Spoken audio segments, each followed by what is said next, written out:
Mas, Ya, kalau kita tinjau lebih dalam nih Mas, apa terkait dengan keterbukaan informasi atau sengketa ya, informasi yang paling ya. menonjol di era digitalisasi ini seperti apa Mas? Kan ini banyak sekali beredar Hmm, apa ya Mas ya, hmm, arus cepat informasi di media sosial. Kalau dari Mas hmm. Arya sendiri seperti apa terkait dengan sengketa di era seperti ini? Iya, sengketa itu sebenarnya terjadi yang paling dasar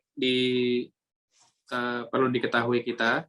Sengketa itu terjadi kalau hak informasi yang diminta oleh masyarakat, baik perorangan ataupun institusi, itu tidak diberikan oleh badan publik. Itu terjadi sengketa. Itu yang diistilahkan sengketa itu seperti itu. Kalau dia tidak diberikan.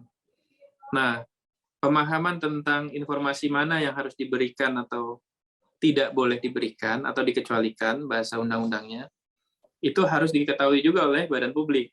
Hmm. Jadi di satu sisi harus ada edukasi tentang informasi itu adalah hak masyarakat, ya.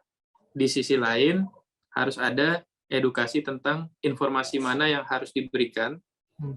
dan mana yang tidak boleh diberikan. Ada namanya DIK, daftar informasi yang dikecualikan, gitu. Oke. Ini juga belum terlalu lengkap di semua kementerian lembaga kalau di tingkat pusat seperti itu. Itu yang jadi tanggung jawab. Nah, kalau ditanya bentuk informasi apa saja yang masuk sebagai sengketa, yaitu ujung-ujungnya ya yang biasanya hajat hidup orang banyak, Hmm. ya. Terus juga kemudian antara badan publik dengan si pemohon atau masyarakat yang jadi pemohon itu ada perbedaan persepsi. Masyarakat menganggap ini harus diberikan, badan publiknya menganggap ini tidak boleh diberikan, gitu, atau dianggap membahayakan, dianggap harus disimpan. Nah, inilah yang jadi sengketa di situ. Kalau tentang kategori sengketanya bisa banyak, bisa apa maksudnya kategori informasi yang disengketakan bisa banyak, bisa informasi yang bersifat eh, pribadi, ya data pribadi. Ini kenapa sering jadi sengketa karena dianggap ini dikecualikan pribadi. Tapi kalau pribadinya sudah menjadi pejabat publik itu kan jadi berbeda. Nah, makanya sering terjadi sengketa gitu.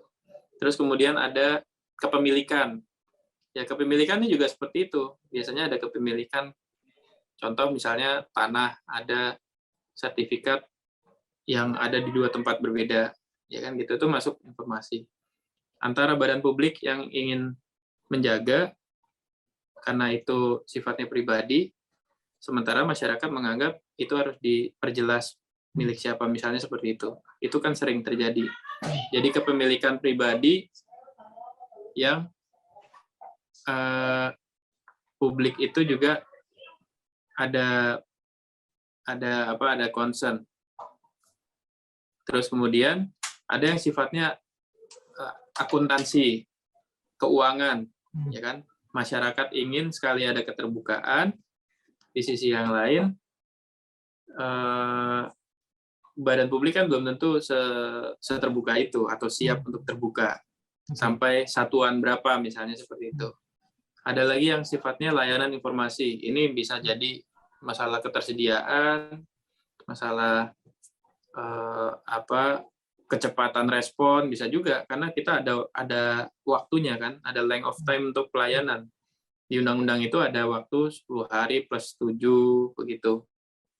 Ada 10 hari plus 14, lalu kemudian tahap berikutnya 30 hari. Nah, itu waktu bisa jadi menjadi